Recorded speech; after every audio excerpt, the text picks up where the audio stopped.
Navigating the green card process for a marriage-based petition. That's what we're talking about today on today's session of Live at Lunch. My name is Emily Sumner with Sumner Immigration Law, and let's get into today's topic, navigating the marriage-based green card process.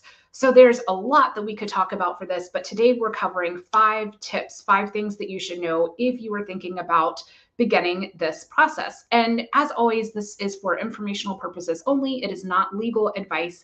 And in addition, a lot of what we're talking about today actually applies to other types of family-based green card processes as well, such as sponsoring a parent for permanent residence in the United States. So if you are a US citizen thinking about sponsoring your parent, a lot of this information could also be applicable. So tip number 1, or actually before we even get there, what is a marriage-based process? The marriage-based green card process is, of course, as it sounds like, is the process of sponsoring your spouse for permanent residence in the United States.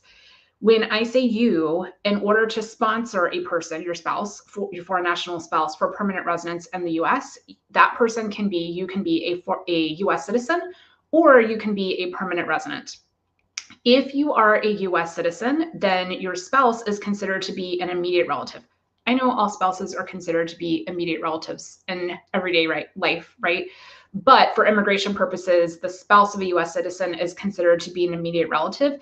That's important because it means that you do not have to worry about looking at the visa bulletin. You don't have to wait for a green card to become available. You do have to wait out the processing times, but you don't have to look at the visa bulletin and worry about priority dates and that type of thing. On the other hand, if you are a permanent resident and you want to sponsor your spouse for permanent residence, in addition, you want to sponsor your spouse for permanent residence, that absolutely is possible, but they fall into the preference category. And you do have to look at the visa bulletin and priority dates, and you most likely will have to wait for a green card to become available once you have filed the I-130 petition. So just something to keep in mind. So let's talk about it. 5 things to know. 1 is that you absolutely should tell the truth. Again, this is not legal advice, but that's kind of blanket advice across the board, right? Is to tell the truth. So if you are working with an immigration attorney, you absolutely want to disclose things to the immigration attorney, even if you think they could be a problem. So for example, if you have, of course, if you've overstayed your visa, if you have worked without authorization, if you have a prior immigration problem, like a deportation order, or perhaps a visa denial, things like that, talk to your immigration attorney, and your immigration lawyer will help you come up with a plan for navigating that through the green card process. One of the worst things that you can do in the US immigration system is to lie about something. So a lot of things are forgiven. For example, if you are the spouse of a US citizen and you have worked without authorization in the United States, or perhaps you've overstayed your visa in the United States and now you're applying for a green card, those things are forgiven. You don't even have to file a waiver for them in most cases. However, if you lie about those things or try to cover it up, that can create a problem where there wasn't one before. So be honest about your immigration history, your work history, that type of thing. Point number 2, or tip number 2, is evidence matters. If you are applying for a marriage-based green card process, and remember that the marriage-based green card process either can be applying for a green card here in the United States or filing for what's called an immigrant visa outside of the United States. And we have videos on our YouTube channel called Sumner School Family Immigration Basics that outlines the difference between those two, the difference between applying as the spouse of a US citizen versus the spouse of a permanent resident. But in either case, regardless of which route you're taking, or even if you are applying as a parent of a US citizen, evidence matters, right? So you have to document the relationship. Of course, that means things like copies of your marriage certificates, copies of divorce decrees or death certificates for any prior marriages for either spouse. And that's true even if there are multiple divorces. So let's say that you have a spouse, either the foreign national or US citizen or permanent resident spouse, who has been married 3 times before. This is their 4th marriage. They have had 3 divorces. You have to submit the divorce decree for every single one of those divorces. I know that doesn't make sense, but you have to do it. So you have to submit the marriage certificate, proof of any prior marriages and their dissolution, and then proof of the relationship. That could be its own separate video about the documentation. But what I tell clients is that you have to tell the story of your relationship. So there's no one piece of documentation when we're talking about documentation like leases, joint lease or mortgage, joint bank accounts, photos of the two of you together, communication between the two of you, that type of thing. I always tell clients there's not one piece of documentation that if you don't have it, the case will be denied. Instead, the officer is looking at all of the evidence together, and they're looking at the story of your relationship. So of course the story has to be truthful and accurate, but you have to have supporting documentation to back up that story. And I posted about this yesterday in a separate post about the amount of documentation that we submit with immigration filings, whether it's family-based, employment-based, whatever it is. It's not necessarily true that the more evidence, the better. That can backfire on you for a number of reasons. It could be that if you have too much documentation, it's just overwhelming for the officer to review, and it's too much. They don't want to, they don't, they're people too. They don't want to look at all of that. Or it could be that if you submit kind of weaker documentation, that can water down the evidence that is actually strong. Sometimes there's situations where you could submit documentation that could open the door to further questions that actually isn't required. Of course, you have to be truthful and accurate, but there's a lot of strategy that goes into the documents that you submit. Point number 3, timing is everything. So that's a broad statement that can apply to a lot of different situations. What I mean by that is that the process that you choose, whether you are able to and choose to file for permanent residence here in the United States versus applying for the I-130 and consular processing, that will affect the timing of your case and how long the process is going to take overall. Sometimes you don't have a choice. A lot of times you don't have a choice. If the foreign national spouse is overseas, then probably you're doing the I-130 and consular processing, applying for an immigrant visa, and you don't have the option of submitting the I-485 here in the United States. Sometimes you do have that option. If the foreign national spouse is here in the United States and they're eligible to file what's called the adjustment of status, sometimes they do have the option of doing that or returning to their home country and applying for an immigrant visa. So again, strategy, but remember that that can affect processing times for better or for worse. And a lot of times it's really hard to predict ahead of time which one is going to be faster. As immigration attorneys, of course, we have a sense of that, but things do change over time and every case is different. But know that that decision that you make of which path to follow, if you have an option, is going to affect the timing. The other point regarding timing is thinking about when to start the process. Every day, almost, at least every week, I talk to couples who have an option about when to start the process. And that's a really nice position to be in, right? To not feel like you've got to do this immediately.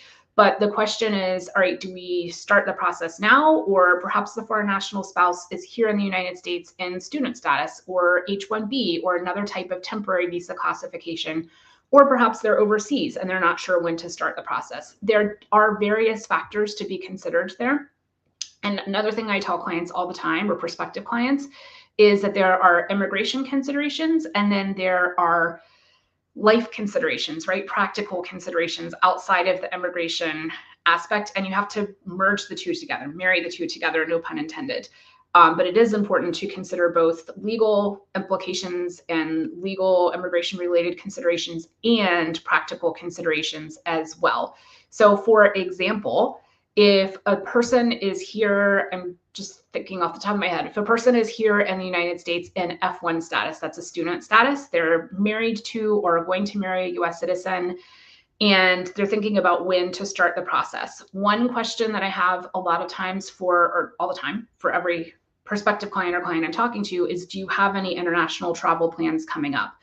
So there have been situations before where the foreign national or the couple says, yes, we do. We're going to a family wedding in X month overseas. So we talk about that. And we talk about the fact that it may not make sense to file right away so that they will for sure be able to travel. For sure is not for sure. There's never a guarantee about travel, but so that they will more likely be able to travel. Because if they go ahead and file, then they may not have that travel permission before they need to leave for that family wedding. So that's one example. There are lots of things to consider, lots of different factors, and it's different for everyone. On the other hand, there are situations, sometimes with the exact same couple who wants to go to a wedding overseas in a few months, where the current work authorization is going to end in X month down the road. And so in that situation, sometimes I'm saying, one of the things you need to consider is your work authorization through your current immigration status is going to end. It's going to probably take at least 6 to 9 months to get the employment authorization document through the marriage-based process. So you probably want to start that process sooner rather than later. So there are lots of factors to balance. Nobody has the correct answer. There isn't necessarily a right or wrong answer, but an experienced immigration attorney can help you think through those things in terms of timing. Point number 4 is that forms are forms, okay? And by that, I mean that a lot of times I think people think that immigration law is filling out forms and submitting them to the government. And yes, that's absolutely true. However, a couple of things. First, if you make a mistake on the forms, that can cause your case to be rejected, which means sent back to you and not accepted by USCIS. It can cause your case to be denied by USCIS. It can cause a request for evidence. And I'm not saying that lawyers are perfect by any means. I have made mistakes. Every single lawyer who has practiced for more than one day, or maybe less, has made mistakes. But if you're working with an immigration attorney who does this day in and day out, then you are less likely to have delays or denials or rejections or problems with your case, because those forms can be so tricky. There can be situations where if you answer a question incorrectly, it can not only cause the denial of your case, but it can land you into removal proceedings. So it's critically important that either if you're doing this on your own, and that's a question people have a lot of times, that you are reading the regulations and really comfortable with it and know the level of risk that you're taking, or that you're working with a qualified, experienced immigration lawyer who does this day in and day out. So know that the forms, yes, the forms are forms, and it seems easy, but it really can make or break a case and honestly your life. I don't mean to be overly dramatic there, but it really is critically important. The other thing is, yes, there are the forms, but there's also everything else that we've talked about, right? So it's the documentation of the relationship that's critically important. It's things like timing, case strategy. Are there things in your background that are going to cause this case to be delayed or denied? Or are there things in your background that will not cause the case to be delayed or denied, but that you do need to disclose? So there's so much that goes into it. Yes, forms are critically important for sure, but there's so much that goes into it aside from and addition to forms. And then point number 5 is you do not have to do this alone. There are immigration attorneys out there, experienced, compassionate immigration attorneys out there like us, who are here to help you, to walk alongside you through this path and to make sure that you have the highest chance of success. Nobody can make a guarantee of the outcome of your case, but working with an experienced immigration attorney, especially one who is able to take the time, willing to take the time to understand your situation, to answer your questions thoroughly, to be proactive, can really make a difference in this this type of thing. It's a big, big life step that you probably are only going to go through once. The other thing in terms of, I'm going to give you a bonus tip, a bonus consideration here. One question that a lot of people ask if they are in the United States in non-immigrant status, which is a temporary visa classification. Let's say that they came here on a visitor's visa, or they're here on H-1B or some other temporary visa classification, and that their stay in the United States is going to end. A question that they ask, that prospective clients ask frequently, and it's a great question, is, well, I'd like to stay in the United States and apply for permanent residence, and let's say they're eligible to do that. But my B1, B2, for example, my period of stay is going to expire in a month. So what am I going to do? How am I going to bridge the gap between that and the green card approval? And the answer is, once, talk to your immigration attorney. Every case is different, but in general, once you file that I-485, the application for permanent residence, you have permission to remain in the United States while that case is pending. So that's your bonus consideration, your bonus tip there. So I like to, before we wrap up here, give an example of this type of situation and considerations. Just yesterday, we had a case, a marriage-based case approved. The timing and every case is different, and it really shifts over months and years for sure. But the timing for this particular case, we filed the end of September of 2024, and now the end of May, the case is approved. So that's about an eight month, if I'm doing my math correctly, an 8 month time frame that we're looking at, which is pretty average. It's pretty average for right now for what we're seeing for cases. There was a interview with USCIS that went well, In this particular case, the foreign national was here on F1 status, and we talked about these very things in our initial consultation that we have talked about here in this go live. So we talked about things like, okay, when does your current course of study end? What options do you have after that to stay in the United States? Will you be eligible for OPT? Will you be eligible for STEM OPT? How long will your work authorization be? What travel plans do you have coming up? And we were able to help them navigate that process to be able to travel when they needed or wanted to be able to travel.